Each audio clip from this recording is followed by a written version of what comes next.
thank you everyone for coming tonight. For those of you who don't know me, my name is David Culver, and I am the Director of Operations for the Dean Morgan Group here in Tokyo. Tonight we're going to be working with presentation structure.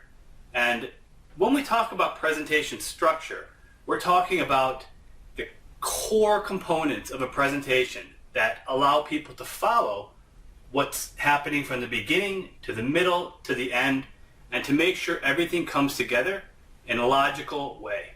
So I've been in Japan now for about 9 years, and in the time I've been here, I've seen and given a lot of presentations to both international audiences and Japanese audiences.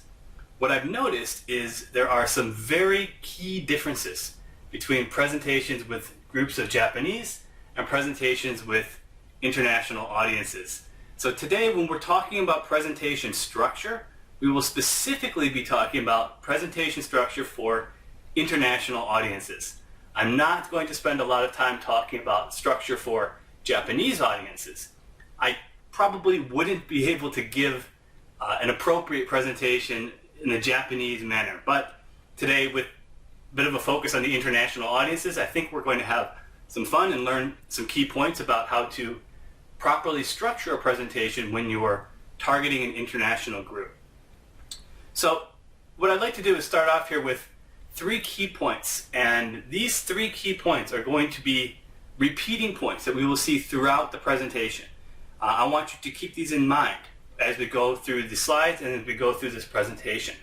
The first key point here is presentation structure is important. Presentation structure is very important. Many times people don't think about how important the structure is when they're designing a presentation. Many times people will sit down and just start making a presentation without properly thinking about who their audience is and what the key message they're trying to deliver is, what type of presentation they're trying to deliver, and the end result is usually a very confusing presentation. The second point here is presentations to international audiences are important. And we've seen in recent years the growing importance of, we call it developing countries, and the growing importance of developing countries with impacting the business in Japan and impacting the business in developed nations. So the presentations for international audiences are becoming a much more important part of the business climate over the last few years, and going into the future we'll see an even greater emphasis on international audiences and the types of presentations you need to deliver for an international audience. The third point here is presentations for international audiences have unique challenges. I mentioned a little bit earlier that I'm not here to give you advice on Japanese presentations. I probably couldn't deliver a very good Japanese presentation. However, when we talk about international audiences, we have to remember that there are some very unique challenges with giving a presentation for an international audience. Specifically, language would be probably the most challenging aspect of an international presentation. However, there are some key points that we will discuss in a little bit, specifically with the structure, that you'll see in Japanese presentations. The structure is often flipped from the US or international standards to the Japanese standards, almost the opposite. So we'll look at those in a few moments here. So these 3 key points I'd like you to remember throughout the presentation today. First of all, presentation structure is important. Second of all, presentations for international audiences is very important. And finally, presentations to international audiences do have unique challenges. So I want to bring everybody onto the same level here to make sure everybody is understanding from the same base point. When we say international, we are talking about outside of Japan. And I have a map here. And with this map, I'd like you to take a look at the different countries, and you see specifically the yellow countries and the green countries. This map is the GDP growth based by country, or based on country. So what you're seeing is the darker the green color, the greater the GDP growth. When you look at Japan, typically Japan has been around 2%, 2.1% per year for their GDP growth. Japan does not have much more room to grow with domestic sales. The key point for increasing sales and increasing the GDP growth in Japan is going to be through exporting, through business deals overseas, through presentations, and through negotiating with countries outside of Japan. The United States is another country that is struggling with the domestic growth. A lot of the growth in the United States over the years has started to slow down on the domestic front, so the international side of the business has become so much more important. When we say international presentations, over the last 20 to 30 years, we've had an Americanization of presentations and the structure and the expectations with presentations. The United States has a very dominant position in the world in terms of business and specifically the influence of the United States style business because of a lot of the universities and the business programs that have come out of the United States. Some of the most famous universities for business and for academics have come from the United States, so they have taken a dominant role with the international style of presentations. So it's quite shocking when you see the amount of growth that is in the developing nations. We have some of these 7 or 8% growth, but the developed nations are slowing down to maybe 2% or 3% growth. So when we talk about thinking international, we need to understand that over the next 5 to 10 years, the international aspects of even countries like Japan is going to increase. So I can give you a good example here. I've been in Japan now for about 8 or 9 years, and when I first came to Japan, there was a word. I used to hear this word all the time, and that word was globalization. Everywhere I looked, you saw globalization, globalization, globalization. However, over the last 2 to 3 years, I have not heard the word globalization anymore. Globalization is becoming a dead word. It's not being used. We have globalized. Globalization means the world is globalizing, it's changing, it's becoming international. That aspect is finished. Globalization is finished. We have a globalized world now. And when we talk about a globalized world, that means the changes have already happened. The companies that were going to take advantage of the early parts of globalization, they've already done it. They've already made their gains. They've already seen their opportunities. What we have now are a lot of companies and a lot of businesses that are late to the globalization game. They missed the change. Now they're trying to see what opportunities can still be available for them, how to maximize their future growth based on the changes that have already happened. So the companies that took early advantage of the opportunities from globalization were able to really maximize those opportunities. The companies and the businesses that waited, we have a lot of them right now who are trying to play catch up and trying to learn about a lot of the international styles of presentations in business, specifically to catch the opportunities that they may have missed earlier. So this is, when we talk about thinking international, this is what we're talking about here. Okay, so now we're going to take a look at the outline of the presentation for today. We're going to focus on 3 key areas, and included in that will be a little bit of a discussion on the importance of structure. So first point, the importance of structure. We're going to go through why presentation structure is so important. Second of all, we're going to look at some of the common presentation types. And when we talk about presentation types, many people don't realize that there are different types of presentations. Many people think we just have one type of presentation, just a person standing in front of a room of people talking to a screen with some slides. The next point we're going to talk about are the common presentation variables. Now, a variable is something that can change. It's not necessarily a set piece. A variable can change. So we're going to look at some of the variables or the things that can change in presentations. After that, we're going to look at how to structure a presentation. We're going to look at a very standard and easy to remember format that looks simple, but as we'll see a little bit later, it's actually a little bit more challenging to take a complex idea and structure it in a simple format. So we'll take a look at that later. Once again, we'll talk about the importance of structure, and then we're going to go to our three main points: the common presentation types, the common presentation variables, and finally, structuring a presentation. At the end, we will do a very light introduction to some of the key points for creating a presentation. However, today we're not going to focus too much on creating a presentation. Okay, so we mentioned earlier that structure for a presentation is very important. Now, what I'd like to do is take a look here about some of the reasons why presentation structure is so important. I have a picture up here, and I'm sure probably everyone in this room knows this picture. This picture is Stonehenge. Stonehenge is very, very old, and it's a simple structure. It's large stone rocks that are stacked on top of each other that have survived the test of time. The weather, the elements, the wind, people, and all the changes that have come and gone, Stonehenge has still stood. Now, Stonehenge has stood because it has a proper structure. Stonehenge has a proper base, a proper structure.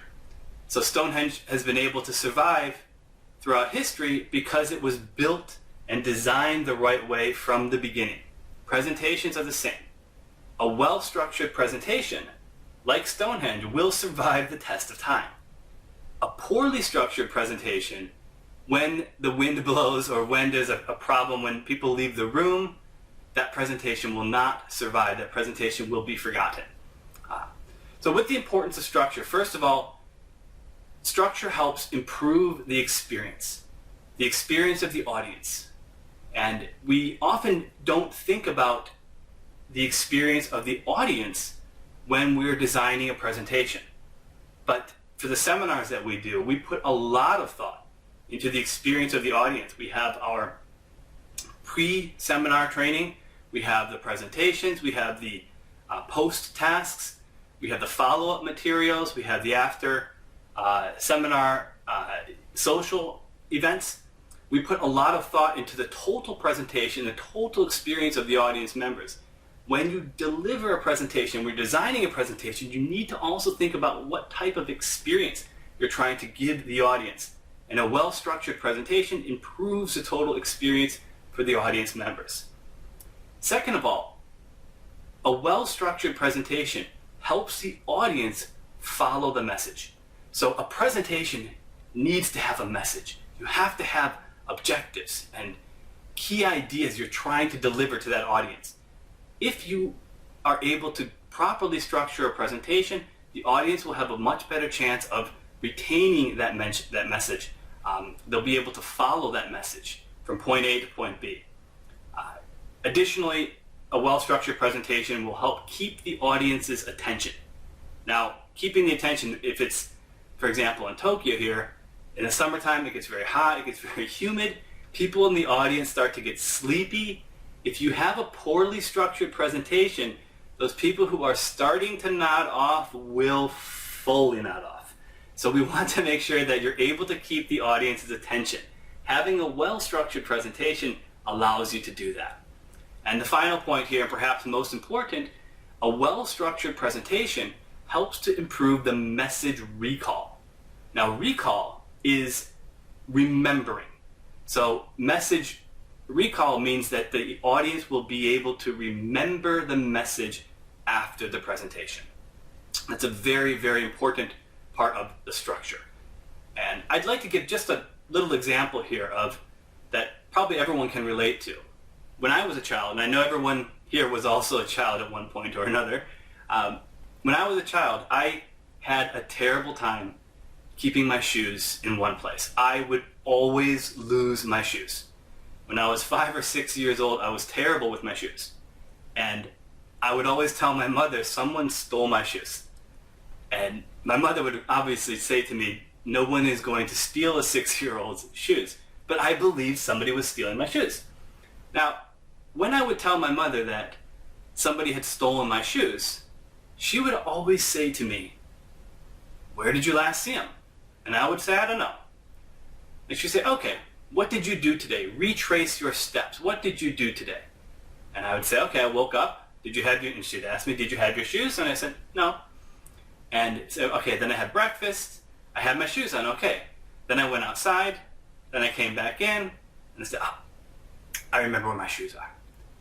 And being able to retrace those steps along the way allows you to remember the message. In this case here, when I was a child, being able to retrace from point A to point B to point C allowed me to remember where my shoes were that I thought were stolen but really weren't. In a presentation, having a logical structure allows the audience to retrace from A to B to C as well and to remember that message. So this is about the importance of structure. Next, we're going to look at some different types of presentations. Now, when we talk about presentations, I mentioned earlier, people usually think there's just one kind, but there are not. There are many, many types of presentations. And when you're beginning to design a presentation, when you're starting to think about the structure of a presentation, first you need to start with the type. What type of presentation you want to build for the audience.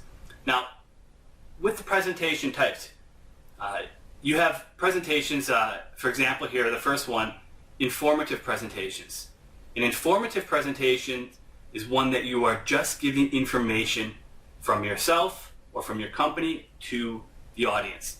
It's not much of a receiving presentation. You are trying to deliver information, and that's about it. In an informative presentation, it could be, for example, in a company, if you have a policy change, many times a company will change their policy. That's not a group discussion. That's not an interactive presentation. If you're changing a policy, you assemble people in a room, you tell them the old policy, you tell them the new policy, you ask for questions, and it's finished. That's kind of an informative presentation, so you need to decide if you're giving one of those. An instructional presentation. So instructing is teaching. When you talk about a teacher, we will often also call a teacher an instructor. An instructional presentation teaches you how to do something. In an instructional presentation, if you are trying to train a new skill to employees, to a group of employees or to a group of customers, you'll be using an instructional presentation.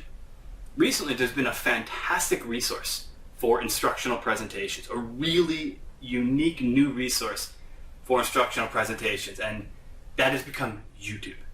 YouTube has become an amazing tool for teaching yourself to do almost anything. If you want to learn how to tie a tie, YouTube will teach you how to tie a tie. To drive a car, YouTube will teach you how to drive a car. Anything you want to know how to do, there is a video, an instructional video, which is a presentation. It's an instructional presentation on how to do whatever it is you're interested in. Another type of presentation here is a debate presentation. Now, in Japan, debate presentations are probably quite rare. However, in the United States, where I'm from, debate presentations are really common. You see them every election season. In schools, we often do training. In some of our speech classes or some of our language classes, we will actually do training for debate presentations. In the high schools and the universities, they have debate clubs where groups of people will come together to do debate training. So debate presentations are not so common in Japan, but they're a bit more common in the United States, and they are also require a very special way of preparing the materials. With debates, you're coming up with a few key arguments that you will always be able to fall back on and protect yourself with. You are also looking for a debate presentation at some of the key weak points of the opposing idea. And those key weak points you are always able to keep coming back to. So debate presentations have a little bit of a special style of thinking. The next one here is a persuasive presentation. Now, persuasive is a word that we don't hear too much in Japan, at least the English side. To persuade someone means that you are trying to convince someone to change their mind. To change the way someone is thinking means to persuade. With a persuasive presentation, you have an audience. Maybe they are neutral. Maybe they are not in favor of your idea. With that audience in a persuasive presentation, you are trying to change their mind to your way of thinking. A very good example, recent example of a persuasive presentation that Japan gave was for the Tokyo Olympics. And we all saw the omotenashi presentation. That presentation was a persuasive presentation. Japan was trying to persuade the Olympic Committee to vote in favor of Japan as the host city for the Olympics. Now, the next one here is a decision-making presentation. Decision-making presentations usually would come later in the overall presentation process. With a decision-making presentation, you may have had 2 or 3 or 4 previous presentations on the same subject. A decision-making presentation is usually putting the numbers out and very clearly outlining your choices, the benefits, the costs, the opportunities, and the listeners are going to be making a decision. At the end of that, they're going to take the information you give them, usually about 2 or 3 or 4 different options, and they will be making a decision based off of that. And the final one here is a sales presentation. Now, there are 2 ways to look at sales presentations. I've said before, many times, I'm quite famous for this in my work, is I've said all presentations are about sales. If you are standing in front of a room of people, you are selling something. If you're selling something, you have a product, you have a message, you have an objective. If you don't have an objective, don't give a presentation because then you are wasting people's time. Now, with a sales presentation, a specific sales presentation, you are very clearly trying to get someone to commit to your product or service. In a general presentation, you have an opinion, you have an idea. In a general presentation, you are selling your experience or your knowledge or your information. You are always selling. All presentations do have a sales aspect, but specific sales presentations mean you are trying to walk away with an outcome where someone has purchased your product or committed to a product. Those are the sales presentations. Okay, so we've looked here at some of the different types of presentations. Next, we're going to look at what we mentioned earlier were the presentation variables. Now, presentation variables, as I mentioned, were elements of a presentation that can change. So a variable is something that can change. We have here a number of variables and some color scales. And the variables go from one side of the variable to the opposite side. So let's take a look here for the first part. For example, you can see selling versus teaching. Now, some presentations I mentioned just in the last slide, some presentations have a very strong sales focus. Other presentations are not selling so much. Other presentations are teaching presentations. If you're trying to get someone to buy a product, if you're trying to get someone to commit to a product, you are much stronger on the selling side. If you are not trying to get someone to buy or commit to a product or a service, and you're just trying to give more information, you are more on the teaching side.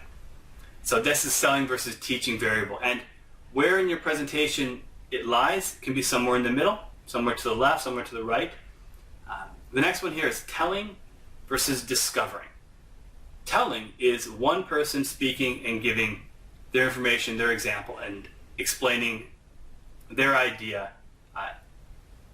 as from the viewpoint of the expert.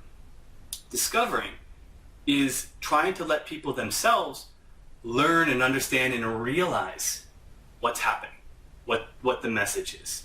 A discovering presentation is usually much more interactive. You want to leave some pieces and some clues and some hints along the way, but you ultimately want the listener or the audience to have the realization themselves. So a discovering presentation lets the audience make the discovery for themselves. The next one here is a ballroom style versus a meeting room style.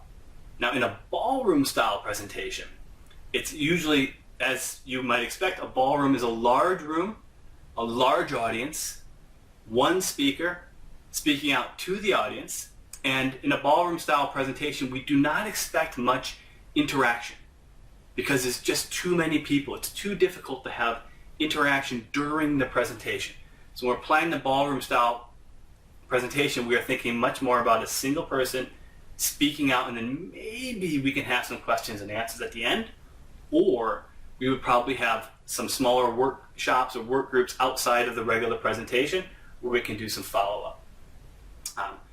On the opposite side of the ballroom style is the meeting room. Now, many people don't think that when they're in the meeting room that it's a presentation, but yes, absolutely, a presentation takes place in the meeting room. If you have people stopping their regular jobs to sit in a room at a table with you and listen to your idea, you are making a presentation. Once again, your presentation needs to have an objective. If you don't have an objective, you are wasting their time, even if they are your coworkers. You're wasting the company's time, the company's money. So in a meeting room presentation, you're dealing with a smaller group of people, probably a lot of questions and answers that will be going on throughout the presentation, and there may be some discussions, some tangents, some ideas that go off topic, but in a meeting room you are still making a presentation. The next one here is an evolving one. So face-to-face versus online. In the past, presentations were pretty much all face-to-face. But that's changing. Face-to-face is the traditional style of teaching, the traditional style of learning, the traditional style of doing business. It's still a very strong style of learning and doing business and teaching, but recently we've had a lot of advancements and changes with online materials, online resources, things like YouTube, or if you look at Skype, you can do group work in Skype. You can make a presentation to people in many different countries for free with Skype. Additionally, for a number of younger people who are in school now, they're probably quite familiar with the online learning programs. There are universities, full universities offer full degrees, and you never step foot in an actual classroom. Everything is done 100% online. So when you're looking at the presentation variables, you need to choose, are you doing more of the face-to-face? If you're doing online, are you doing something in the middle? If there's something in the middle, you have to do a special type of presentation, something similar to what's happening here right now. This presentation is somewhere in the middle, face-to-face, but also developed for online learning. The next one here is single use versus multiple use.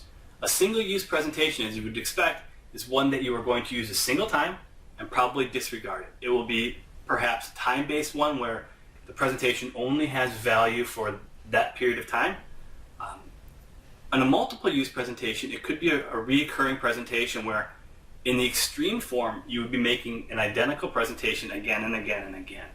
An example of when you would use a high degree multiple use presentation would be, for example, if your company is making a change in the human resources policies and you have to give the same presentation to 20 or 30 different groups throughout the company. In those cases there, you would be using a very high degree multiple use. Single use presentations, probably you're disregarding them after one. Some presentations that are more in the middle, you will be probably making some modifications over time and changing it a little bit and giving a very similar presentation to a new group of people. The next one here is interactive versus linear. Now, an interactive presentation is one where the audience and the speakers are talking a lot, really working together and building the presentation themselves. In a linear presentation, linear means it's a line, like a straight line. So linear is very much one person speaking and the other people listening. There is no interaction between the audience. For our seminars that we do here, the presentations, when we're actually giving the presentation, the speaking part of the presentation, they're usually quite linear. However, what we do afterwards is we always will break up into our small groups and do a lot of very interactive practice with each other. The next one here is a presentation versus a speech.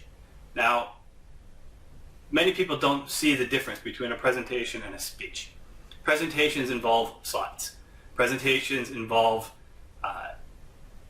deep thinking about the audience, being able to change the audience, being able to change your message to the audience. If there's environmental factors that are affecting the presentation, with a strong presentation variable, you would be able to adjust your message and adjust your presentation to fit whatever changes have happened. In a speech, you are memorizing and you are reciting. And a very well-rehearsed speech leaves a very powerful message. However, with the speech, if you have an unexpected occurrence, if something happens, that speech can suddenly cause a little bit of the memorized part of the speech can cause some problems because you might not be able to recover. If your speech message does not match the room, then you might have some challenges. In a presentation, more presentation style, you're able to better interact with or better adapt your message and the meaning to fit that group of people. So those are our presentation variables we spoke about earlier. The final core point here that I would like to talk about is presentation structure, the actual structure, physical structure of a presentation. Now this structure is very simple. This structure goes well for presentations. It goes very well for emails, for essays, for any written type of materials. Presentation structure is a very simple process. This is used all over the world. And it's actually almost flipped over the opposite of what we often see in Japan. In Japan, we will often see the small details appearing early and the small details grouping together and eventually leading us to the bigger key points and then the main purpose. In the international style of presentations, we absolutely start with the main purpose. You state the main purpose clearly, why you're giving this presentation. In the beginning of this presentation today, I stated the main purpose. We have three things. Presentations are important. I need people to understand presentations are important. The structure of a presentation is very important. And presentations have unique challenges. International presentations have unique challenges. That's my main purpose, is making sure people are able to understand that, have a resource for understanding that. That's my message. That's what I would like to communicate. So that was my main purpose. After that, you have your key points. What are the key points that would, from the main purpose, that you would like to discuss with the users? So the main purpose of the presentation is your reason for giving this presentation. To make it easier for the audience to understand, we break it down into 3 key points. These 3 key points can be actual points in the presentation or they can be categories. Often if you have a lot of details, many pieces of information you would like to tell people, we will use categories. We will categorize those, and those 3 main categories become your main key points for the presentation. And finally, below the key points, we will offer our supporting points. In slides, these will be often your little bullet points on each slide. You don't have to have so many slides in a presentation. You can take a very complex message, break it down into 3 key points or 3 key categories, and from those 3 key categories, you can explain them with your supporting slides. That makes it for a much easier to follow and a much easier to understand presentation for the listeners in the audience. So this is the key presentation structure. This structure is used all over. It's a global structure. It's a very simple structure.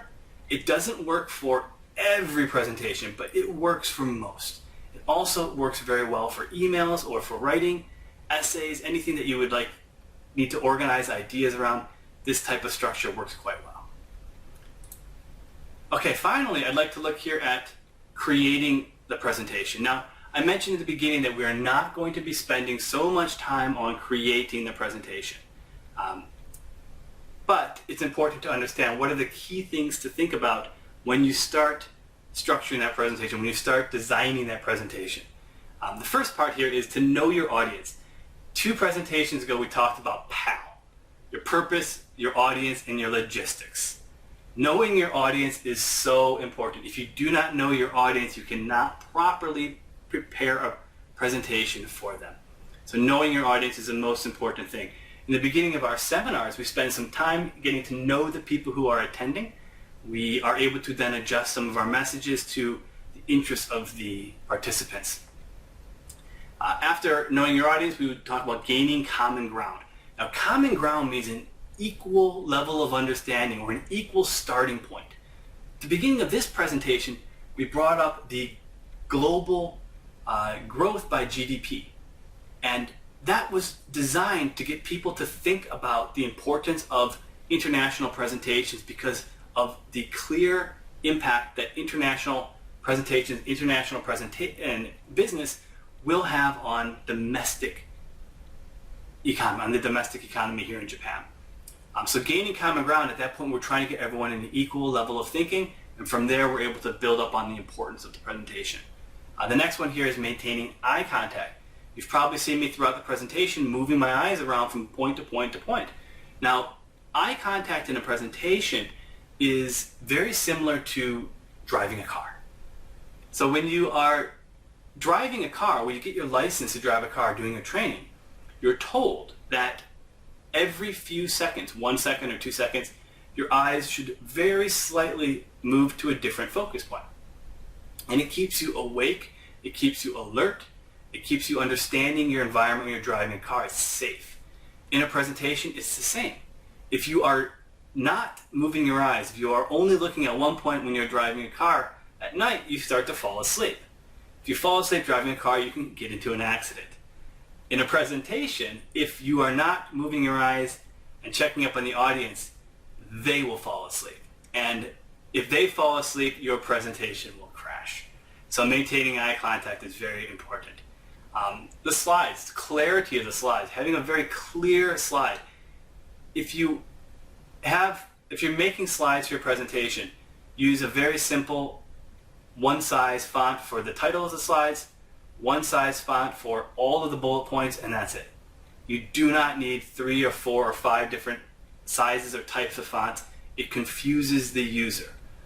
We all know about, for example, a wall of text, just a slide with nothing but words.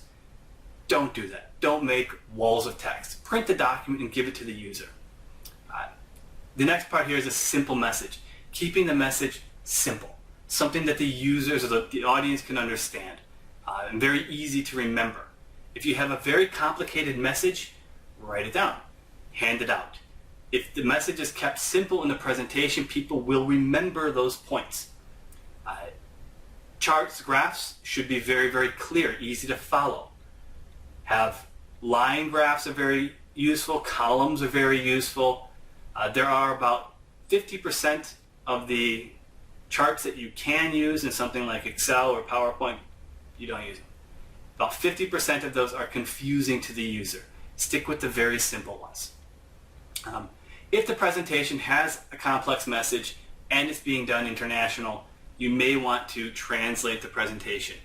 If you are giving it to, for example, to clients, you probably would want to translate part of the presentation, or at least the key points of the presentation. They can either be translated in the presentation or with an accompanying document. And finally, checking for understanding. You want to make sure that the users are able to, or the audience is understanding the presentation. You get concept checks throughout the presentation. We will be doing a lot of the understanding checks when we go to the group work. But with that, I'd like to say that we've finished the core content part of the presentation, and we will be doing our group work coming up soon. And if there are any questions, I'm happy to take questions now.